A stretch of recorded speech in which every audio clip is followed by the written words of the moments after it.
안녕하세요. 음악 커뮤니케이터 가치입니다. 이번에 백분 토론에서도 표절, 논란 주제를 다뤘고, YTN에서도 뉴스가 나왔었고, 디스패치에서도 기사가 나와서 사람들이 조금씩 더 많이 알고는 있고, 또 그것에 따라서 약간 찬반도 많이 나누고 있는 것 같아요. 제 영상에 대해서도 이것은 맞고 저것은 안 비슷하다, 이건 억지다, 이런 얘기들도 많이 나오고 있는데요. 그 전체적인 한번 리뷰를 해보려고 합니다. 일단 백분 토론을 본 그 소감은 애초부터 이제 백분 토론이 진행될 거라는 것은 그 작가님한테 전해 들어서 알고 있었고요.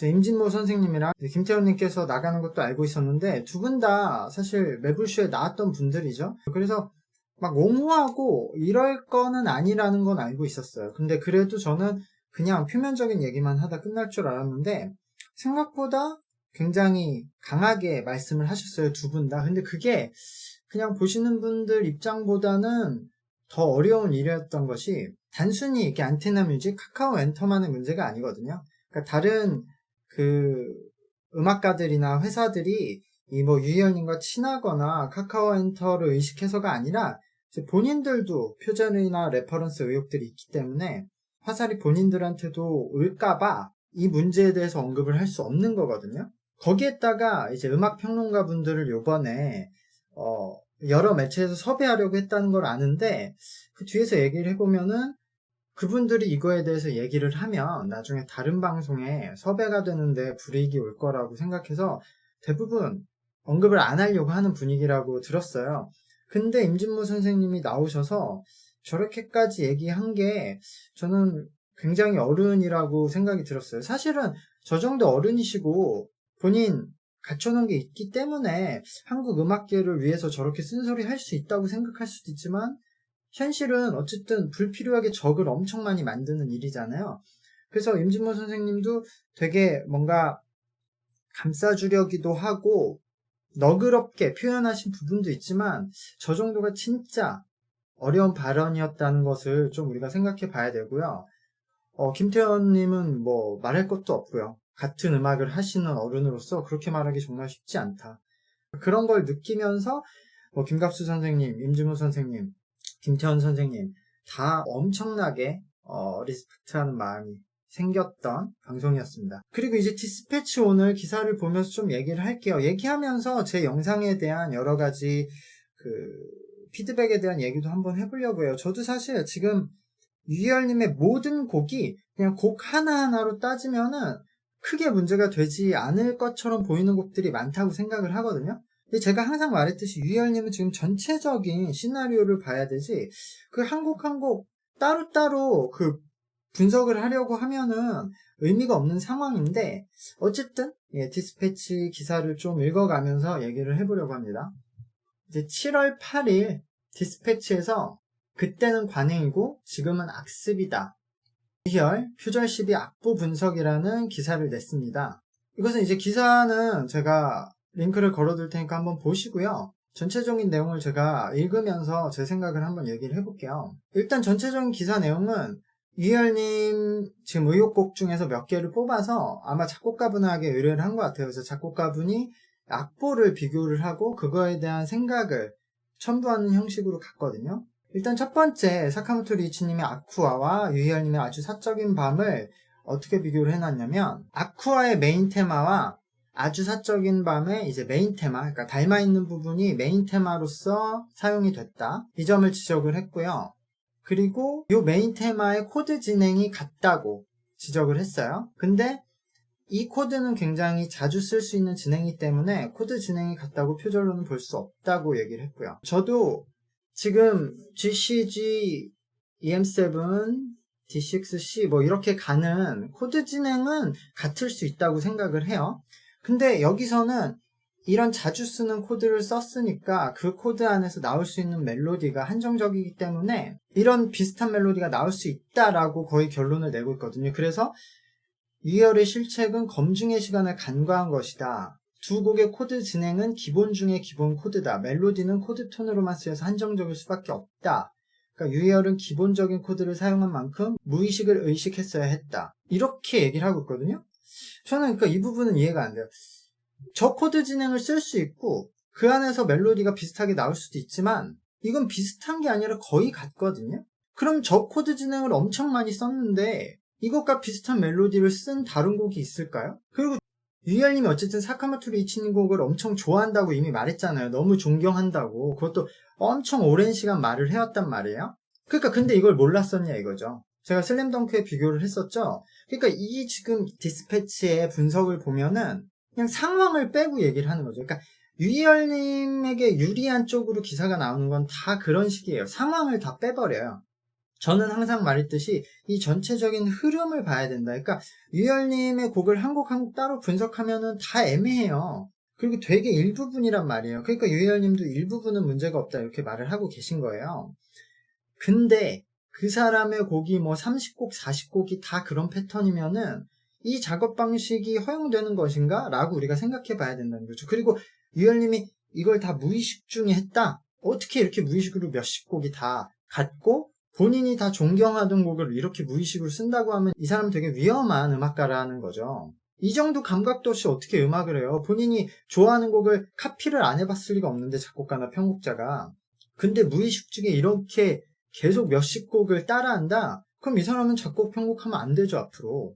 그런 얘기들을 왜 안 하냐는 거지. 그러니까 이 지금 기사 분석만 보면은 사카모토 리이치님 곡을 만약에 몰랐고 이 한 곡만 이런 문제가 있다. 그럼 저도 유희열님 두둔했을 거예요. 유희열님 이런 의혹곡들이 두세 곡이었으면 저도 이 정도는 있을 수 있어 이렇게 두둔했을 거예요 분명. 저한테 지금 그 표절 제보를 해주시는 분들이 아실 거예요. 저 되게 나름 엄격하게 봐요. 제가 제보해 주신 것들 중에 다수는 반려를 해요. 설명을 다 붙여서 이 정도로는 볼 수 없다라고. 근데 사카모토 리이치님 곡을 너무 좋아하는 편곡자야. 카피를 안 해봤을 리가 없는. 그런 사람이 몇십 곡을 이런 식으로 일부분이 너무 비슷해.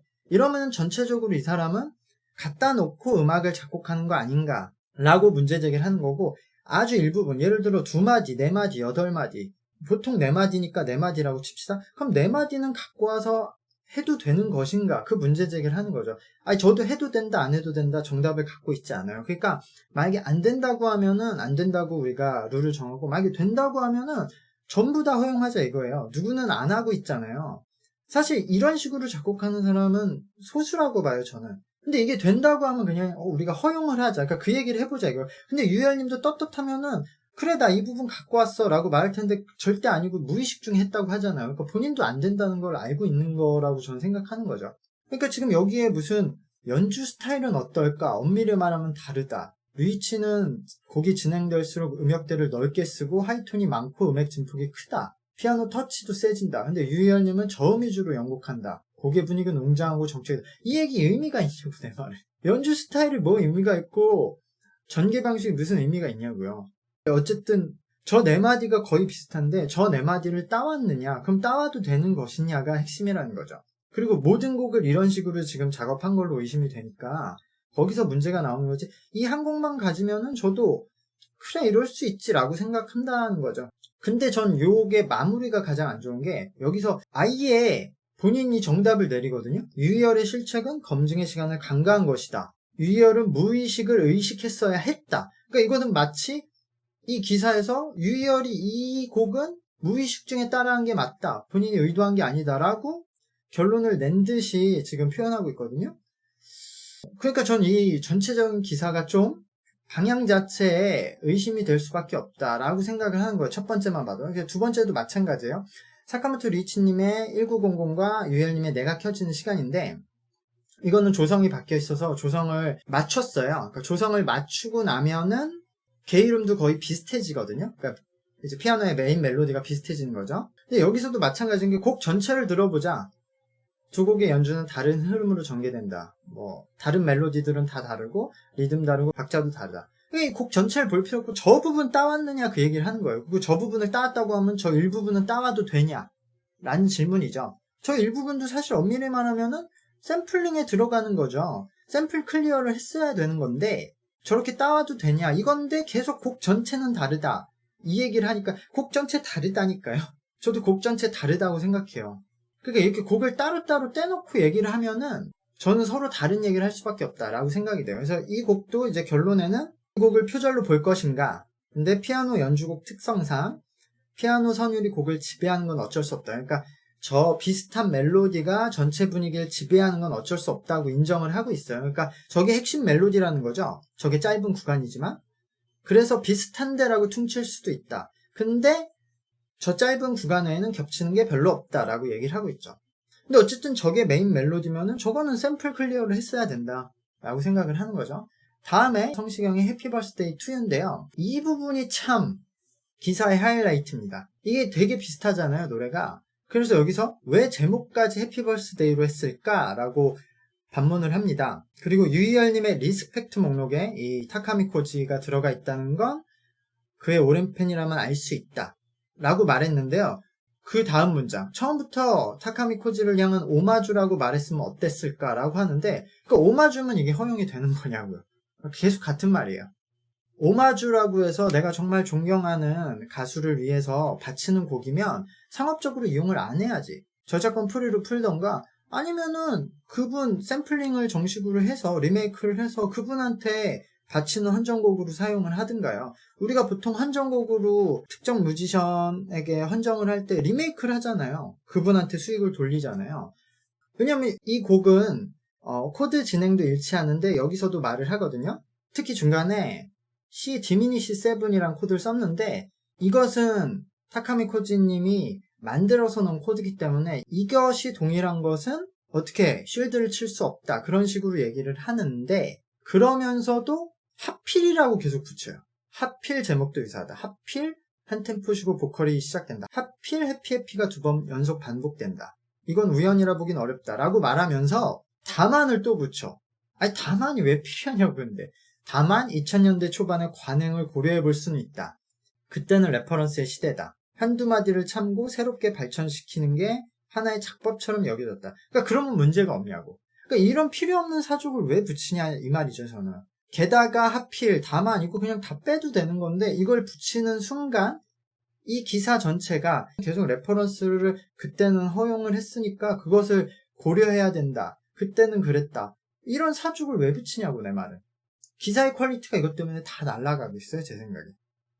다음에 무한도전 곡이죠. 퍼블릭 어나운스먼트의 보디 펌핑과 How Do You Do의 Please Don't Go My Girl인데요. 두 곡은 R&B 장르로 마이너 키로 진행이 되고 첫음에 맞춰서 전주했다. 그리고 개 이름은 다르지만 멜로디 흐름이 유사하다. 이게 멜로디가 되게 독특하고 빠른 흐름인데 이게 유사하다는 거거든요. 그러니까 어느 정도 여기서도 인정을 하고 있어요. 그리고 두 곡 모두 첫 박에 한 템포 쉬고 들어가고 박자를 쪼개는 출발도 비슷하다. 그러니까 제가 말했듯이 이게 굉장히 박자가 많이 쪼개지고 빠른 템포인데 이게 비슷하기 쉽지 않거든요. 그러니까 저도 이 노래는 되게 짧은 구간인데 여기가 비슷하기 어렵기 때문에 이거는 참조했다고 생각을 하고, 그리고 이 부분이 짧지만 두 노래의 핵심 포인트이기 때문에 이거 분명 퍼블릭 어나운스먼트한테 샘플 클리어 해달라고 했을 때 안 해줬을 거예요. 리메이크 하라고 했을 거예요. 그 정도로 그게 중요한 부분이거든요.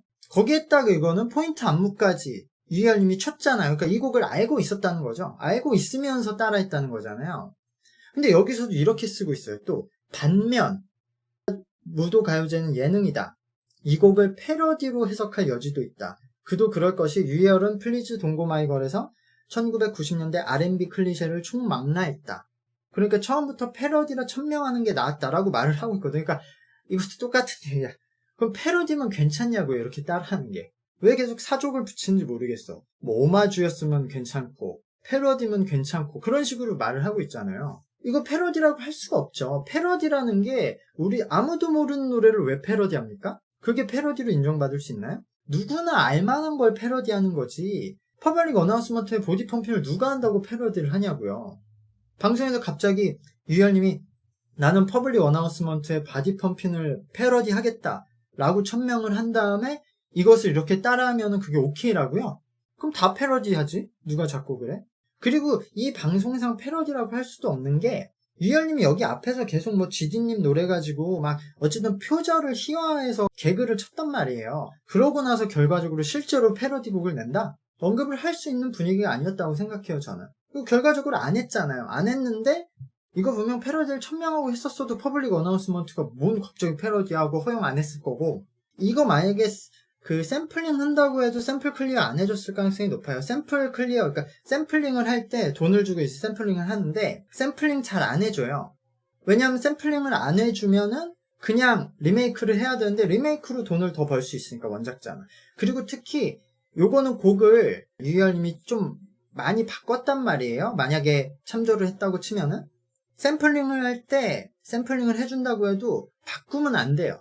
그러니까 바꾸면 바꿀수록 듣는 사람이 원곡이 뭔지 모르니까 그럼 원곡자는 이제 돈을 받고 샘플 클리어를 해줬는데 저 사람이 작곡을 했다고 사람들이 느끼니까 샘플 클리어를 해줘도, 그러니까 샘플링을 허용해줘도 원곡과 똑같이 하게끔 해요. 그래서 원곡에서 바꿔도 샘플 클리어를 해주는 경우가 있는데 그러면 오히려 돈을 훨씬 많이 받아요. 그래서 우리나라에서 힙합에서 샘플 클리어를 못하는 경우가 대부분 그런 경우가 좀 이렇게 막 바꿨어. 그리고 샘플 클리어를 하려고 했는데 샘플 클리어를 안 해줘. 왜 걔네들 입장에서는 그냥 원작자를 받는 게 더 유리하니까. 그러니까 우리나라 가수들이 그럼 일단 그냥 곡을 발표해요. 리메이크 안 하고. 그리고 나서 안 걸리면 가만히 있고 걸리면은 그때 그냥 원작권을 주는 거예요. 그러니까 이것도 이런 식으로 살짝살짝 바꿨으면 샘플 클리어도 안 해줄 가능성이 높았을 거예요. 다음에 이제 윤종신님과 유희열님 공동 작곡인 환생과 비틀즈의 오마이 달링을 비교를 했거든요. 이렇게 조성을 맞추면 코드 진행도 똑같고 주요한 그 기타, 리프도 비슷하고 라인 박자가 다 비슷하다고 말을 하고 있는데 여기서 이렇게 얘기를 하고 있거든요. 이제 장르의 유사성일 수도 있다, 이 두 곡은. 왜냐하면은 이 두 곡은 슈가팝 장르를 기본 뼈대로 하고 있고 이 코드와 라인은 흔히 사용되기 때문에. 근데 이 부분은 제가 그 유희열님 의욕 모음 3탄에 올렸지만 환생과 오마이 달링을 비교하면은 저도 이게 기본적인 블루스 코드 진행이기 때문에 이 정도는 하고 넘어갈 수 있다고 생각해요. 하지만 중간에 사와다 켄지님의 음악을 넣으면 좀 달라집니다, 얘기가. 그러니까 오마이 달링과 환생은 저 리듬과 코드 진행과 기타 라인만 비슷한 건데 저것 자체도 핵심이기 때문에 너무 비슷하다고 할 수 있지만 저거는 흔히 쓰이는 코드다. 근데 사와다 켄지님 노래가 들어가면은 사와다 켄지님의 전체적인 곡의 전개가 환생과 되게 비슷하거든요. 기타 라인이 단순하게 비슷한 게 아니라 그 기타와 다른 악기들 배치도 사와다 켄지님 노래하고는 환생하고 굉장히 많이 비슷해요. 그러니까 저는 비틀즈의 오마이 달링을 사와다 켄지님이 참조를 했고 환생은 사와다 켄지님 곡을 참조했다고 보여요. 왜냐면은 비틀즈의 오마이 달링과 사와다 켄지님의 노래도 들었을 땐 다른데 보컬 멜로디도 다르긴 한데 보컬 멜로디의 기승전결, 그러니까 벌스 전개가 오마이 달링과 사와다 켄지님하고 비슷하거든요. 그래서 저는 사와다 켄지님이 오마이 달링을 참조는 한 것 같아요. 보컬의 벌스 진행 기승전결이 일반적인 흐름은 아니거든요, 오마이 달링이. 근데 사와다 켄지님이 그런 것까지 비슷해요. 그러니까 멜로디는 전혀 다르지만. 그리고 사와다 켄지님의 노래랑 환생과 비교하면은 비틀즈의 노래보다는 훨씬 악기 배치가 비슷하거든요. 이 곡도 이 곡 한 곡만 논란이 됐으면 저는 근데 이 정도는 저 정도 악기 배치는 할 수 있지 라고 생각했을 거예요. 근데 이런 곡들이 지금 너무 많으니까 이거 모두 다 문제다, 이렇게 하는 것 자체가 라고 생각을 하는 거죠. 그 다음에 토토의 리아와 유희열의 넌 어떠니의 비교인데요. 여기도 유희열님 딸 이름은 리아, 이 토토의 리아를 너무 좋아해서 딸 이름을 지었다까지 말했다는 걸 알고 있어요. 그러니까 계속 자기가 좋아하는 곡을 참조한 듯 의혹이 나오는 건데, 그러니까 유희열님이 그냥 잘 모르는 노래는 아니라는 거죠. 작곡가 편곡가라는 걸 알아야 돼요. 유희열님이 작곡가를 전공했어요. 그러면은 그 몇백 곡을 카피를 했을 거라고. 그럼 자기 좋아하는 곡을 카피 안 해봤겠어요? 카피라는 거는 하나하나 뜯어서 다 외우고 분해하는 작업이라고요. 근데 본인이 곡을 만들어 놓고 이거 비슷한지 몰랐다? 말이 안 되는데, 어쨌든 여기서도 유희열의 넌 어떠니와 토토의 리아는 비슷하게 들린다. 이것도 이제 조성, 키를 바꾸면은 두 번째 줄의 진행 코드가 같다. 멜로디는 다르지만 그래도 비슷하게 들리는 까닭은 이제 편곡에서 답을 찾을 수 있다. 도입부는 일렉 피아노로 같은 라인을 두 번 반복, 그 다음에 16비트로 쪼개지는 드럼이 들어온다.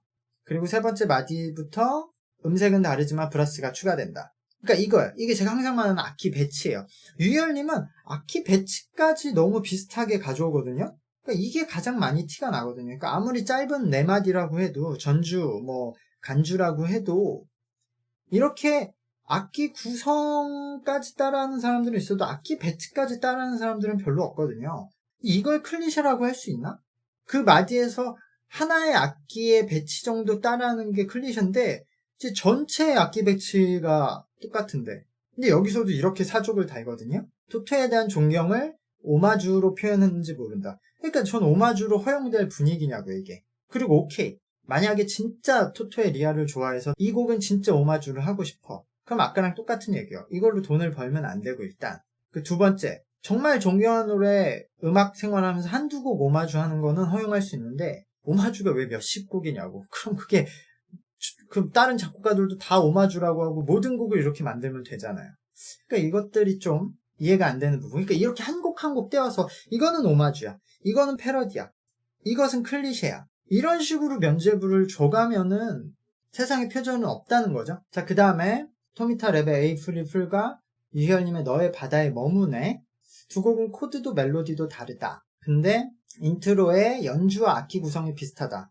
이것도 악기 배치도 비슷하거든요. 그러니까 피아노가 멜로디 라인을 치고 기타가 아르페지오로 펼쳐서 연주. 코드 진행에도 특징이 있다. 두 곡 모두 첫 번째, 두 번째 마디에서 페달 톤을 사용한다. 왼손으로 F 코드를 짚고 오른손으로는 다른 코드들을 짚어나가는 거죠. 그래서 여기까지 뭐 흔한 진행인데 뒤에 가서 이제 코드가 메이저에서 마이너로 바뀌는데, 여기서 에이프릴 풀은 음을 한행하는 멜로디 형식을 두 번 반복하는데 너의 바다에 머무네에서도 이렇게 전개가 된다. 이렇게 얘기를 해놓고 마지막에 또 하는 말은 하지만 16비트, 반음계 하행 진행, 아르페지오 연주, 페달 톤은 수백 수천 곡에서 쓰였다. 이렇게 사족을 달아요. 그러니까 이게 되게 교묘한 얘기들이에요. 뭐냐면 맞는 말이거든요. 16비트 곡 많고 반음계 하행 진행, 아르페지오 연주, 페달 톤 뭐 10,000개 넘는 곡에 쓰였을 수도 있죠. 근데 이 모든 게 한꺼번에 몇 가지 마디에서 배치가 정확히 같은 곡들은 없죠.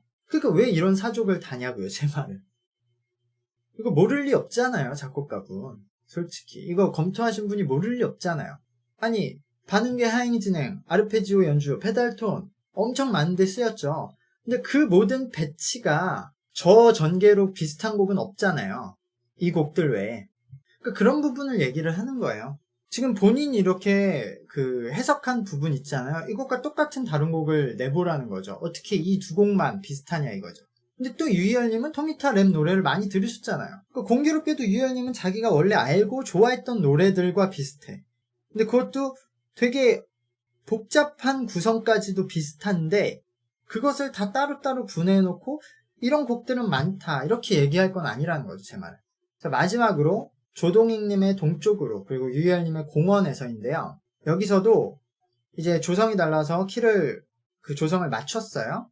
맞추면은 브릿지 도입부의 멜로디와 코드가 비슷하다. 그리고 그 안에서 사용된 멜로디, 개 이름도 같다는 거죠. 그러니까 이건 개 이름이 똑같아요, 조성을 맞추면.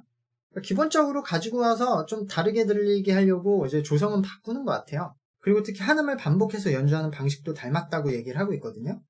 3연음으로 연주를 시작한다.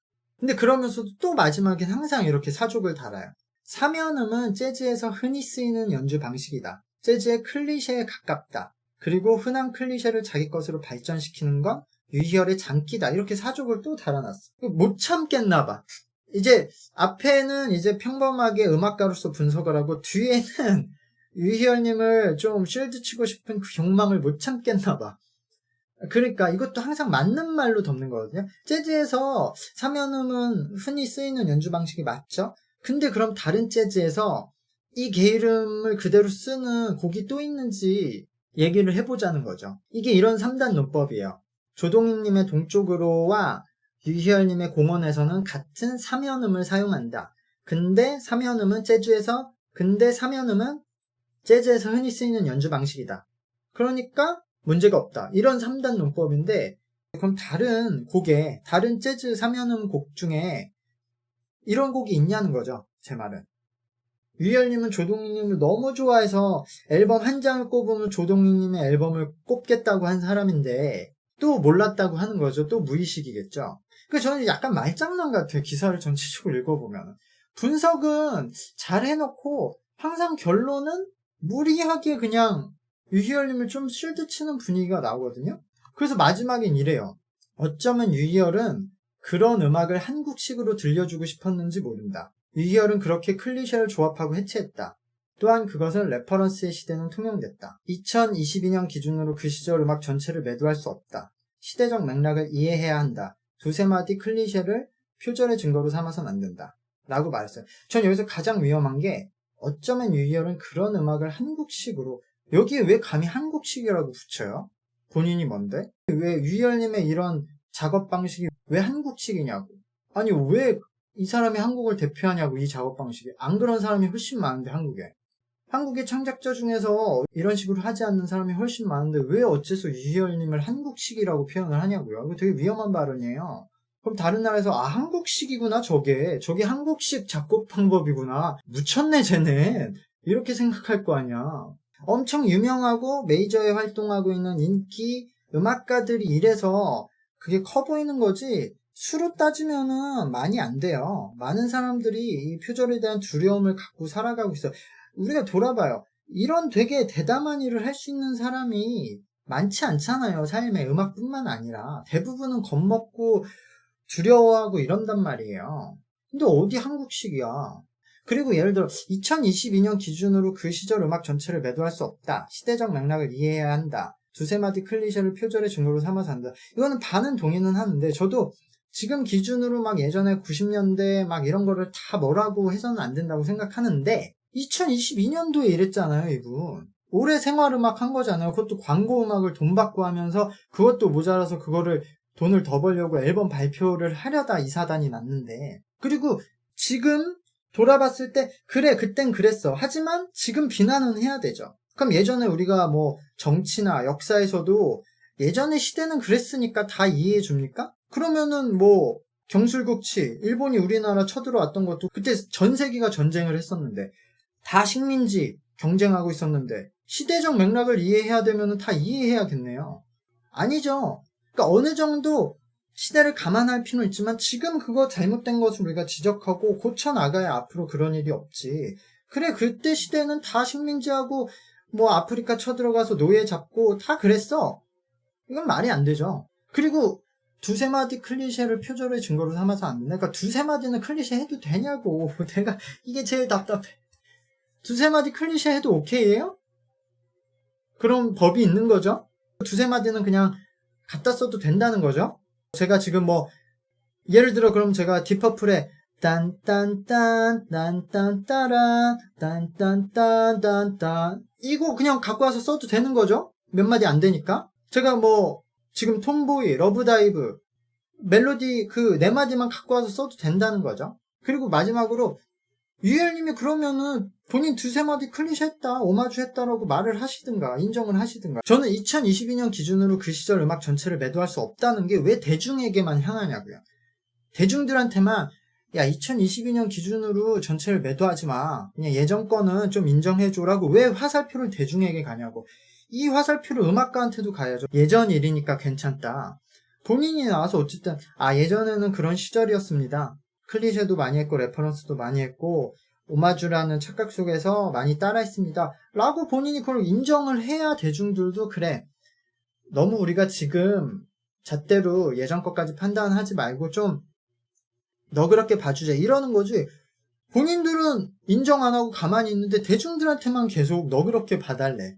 아니 왜 그런 건지 모르겠어요, 그런 것들이. 제가 초반에 악보 분석이 큰 의미는 없다고 말했지만 그래도 누군가에겐 의미가 있을 수도 있고 이렇게 들여다보는 시선도 필요하다고 생각을 하는데 제 입장에서는 좀 무리하게 유희열님을 방어하고 있는 논조다라고 생각이 들어요. 그렇지만 뭐 저 또한 지금 되게 시각이 편향되어 있을 수 있기 때문에 여러분들이 저한테 뭐 비난을 하거나 뭐 댓글 메일들도 뭐 특히 뭐 따로 지우지 않고 이런 기사들도 보면서 한 번 다시 리플래시를 해보고 있거든요. 여러 가지 가능성에 대해서 생각을 해보고.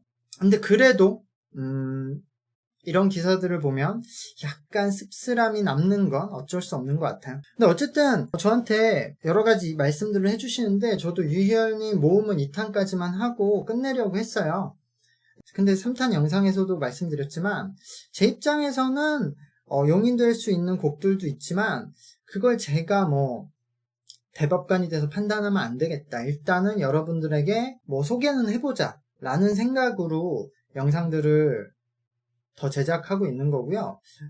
유희열님 개인에 대한 공격이 아니라 이 레퍼런스 작업은 어떻게 되는 거고, 그렇다고 하면 제가 말하는 뭐 좋은 올바른 레퍼런스는 무엇인가 뭐 그런 얘기도 할 거고, 이제 다른 표절 의혹에 대한 얘기도 할 거고요. 최종적으로는 좀 시간이 걸리겠지만 이 이야기의 그 방향을 어쨌든 긍정적으로 끌고 가고 싶어서 여러 가지 생각을 하고 있기 때문에, 원래 제가 뭐 이런 이야기 하는 채널이 아니라 그냥 음악적인 전체적인 리뷰를 하는 채널이니까 뭐 하던 일을 해나가면서 대중들이 저에게 바라는 이런 일이 생겼으니까 이런 것도 조금씩 긍정적인 방향으로 이끌어 보도록 노력은 해보려고 합니다. 여기까지 할게요. 감사합니다. 안녕.